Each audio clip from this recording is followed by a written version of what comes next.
Na razgovoru za posao fizički izgled neretko ima veću ulogu od znanja i diplome. Zbog nedostatka zuba, jedan naš sugrađanin ne može da se zaposli, a u nedostatku novca nije mogao da reši svoj problem. Tražio je rešenje, a onda se desilo nešto nesvakidašnje. Zube je dobio na poklon. Marko je završio fizičku hemiju sa prosekom preko 8 i odmah se nadao poslu. Ali to se nije desilo. Nedostatak zuba je fizički problem koji mu je prepreka na tom putu. Ni sanjao nisam da jednostavno to što nemam sve zube, neću moći da se zaposlim i da zaradim za život.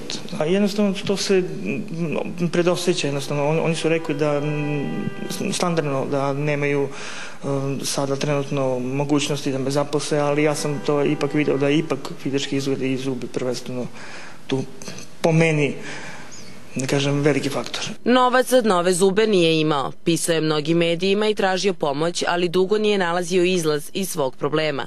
Konačno našao je stomatološku ordinaciju koja je odlučila da mu uradi zube besplatno. Marko će od nas besplatno dobiti zube koji mu naravno nedostaju.